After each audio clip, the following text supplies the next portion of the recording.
The liver has a right and a left lobe, although these lobes are not equal in size. The falciform ligament, which is this ligament right here, cutting it in half, separates these two lobes. There is also the round ligament, which connects to surrounding structures and kind of secures the liver in place. On the posterior side of the liver, we can see the gallbladder, which is tucked into the larger right lobe. The vena cava is right there, receiving the cleansed blood from the liver and moving the blood back into systemic circulation to distribute the recently acquired nutrients. Imagine food moving through the wall of the digestive tract and then entering into capillaries. All of these capillaries then converge and they send all of that collected blood with the stuff from your digestive tract to the liver, which then, I quote, cleanses. We'll talk about what that is. Cleanses that blood by removing toxins and other substances before releasing it to systemic circulation. The hepatic portal system carries blood from the small intestine directly to the liver for cleansing before it gets released to the body. This is a one-way system of flow. Blood comes from the small intestine, goes to the liver by way of the hepatic portal vein. The spleen is also attached to the hepatic portal vein, and it does cleansing of blood, but kind of in a different way. Blood from the hepatic portal system enters the liver through the portal vein, which is distinct from the usual blood flow that comes from arteries, right? Right? We're delivering blood through a vein here. When someone has hepatitis, this vein can get backed up, causing inflammation and malnutrition because the blood can't properly flow from the small intestine to the liver. Ultimately, fluid becomes trapped in the hepatic portal vein, leading to portal hypertension. When that fluid starts to leak into the peritoneum, that's when we get a situation or a condition called ascites.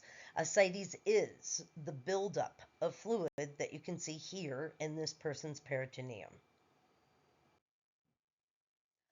The liver's histology reveals hexagonal globules, which you will find very difficult to see. These globules, they contain like plates of cells that fan out from a central line.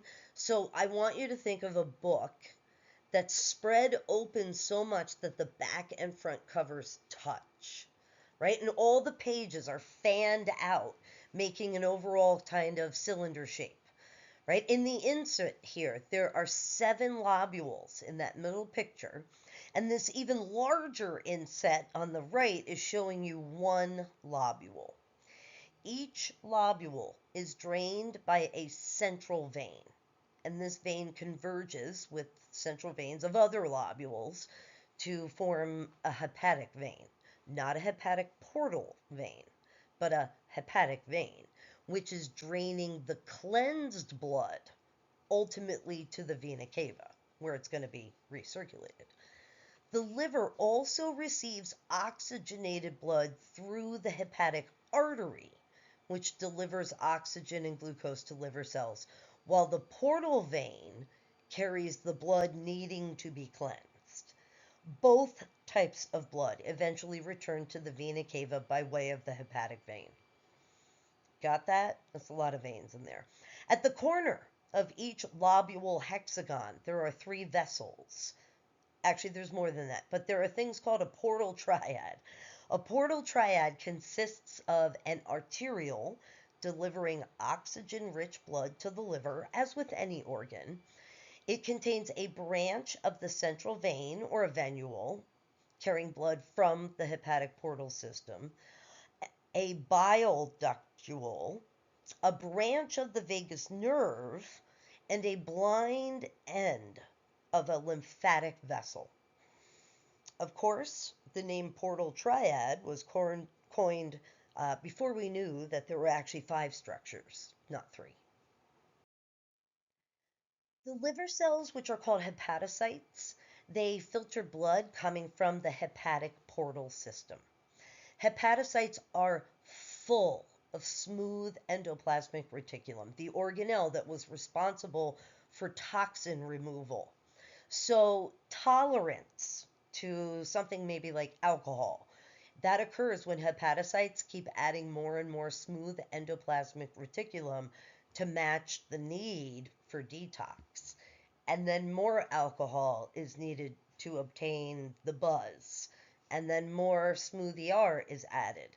And this is how tolerance is matched by liver hepatocytes to the increasing consumption of alcohol. Of course, ultimately, the smooth endoplasmic reticulum starts pushing out the other organelles that are needed to help make the cell work. And that's when we start to accumulate inflammation in the liver.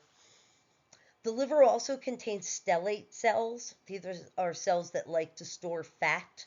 They like to store fat soluble vitamins as well. In the case of fatty liver disease, it's these cells that become abnormally numerous. There are other cells called Kupffer cells, which are a type of macrophage, and they patrol the liver, kind of wandering and consuming any pathogens. These cells, Kupffer cells, they kind of help in detoxification with blood that flows from the hepatic portal system, but that's not their full purpose.